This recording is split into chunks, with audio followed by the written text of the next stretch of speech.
Hi, and welcome to Moments with Mihika. Today I want to talk to you about priorities and your schedule. I want to specifically talk about whether you should be prioritizing your schedule or scheduling your priorities. Now, I know they both sound the same, but trust me, they're very different. And it all comes down to a mindset shift. And this is definitely not everybody's favorite topic to talk about, but so many things, if you want to bring those changes into your life, it's going to require a shift in your mindset. And now a shift in your mindset here in this specific circumstance involves a reactive position and a proactive position.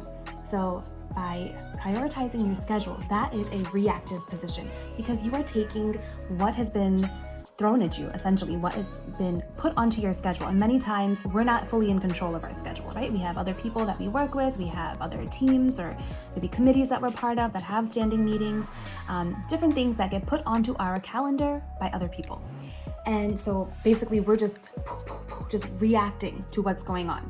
And before you know it, your day is over and you really haven't gotten much done. On the flip side, when you are scheduling in your priorities, this comes from a more proactive and empowered position because in this particular scenario, you are now in control of what is going on with your schedule.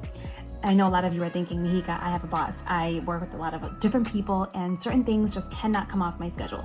And I get that, trust me, I really do. Having worked in the corporate world for 16 years, I know how that feels.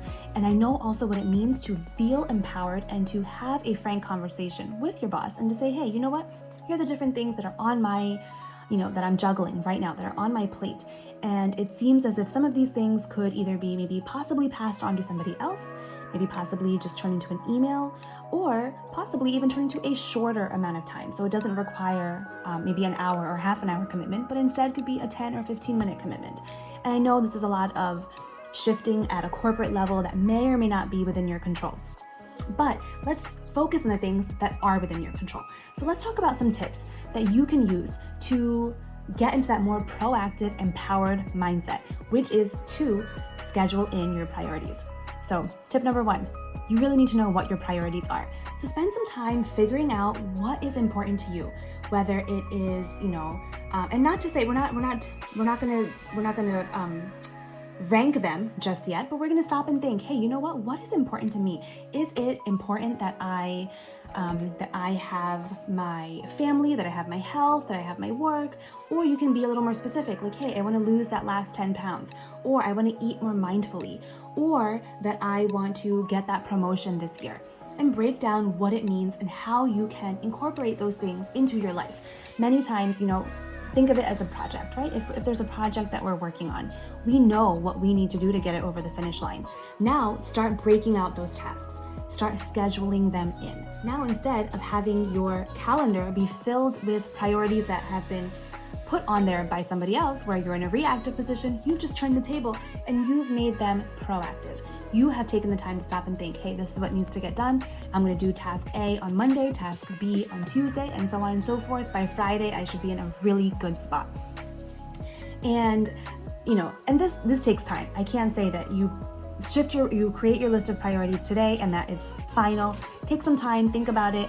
The list will evolve and the list will keep changing, and that's okay. Tip number two is done is better than perfect. Now think in the scenario that you are creating a PowerPoint presentation for a project that you're working on. In about half an hour, you can probably get all the information that you need for the slides and put them into PowerPoint or put them into Google Slides. Use one of their pre-made templates, or maybe you have a corporate template that you work with.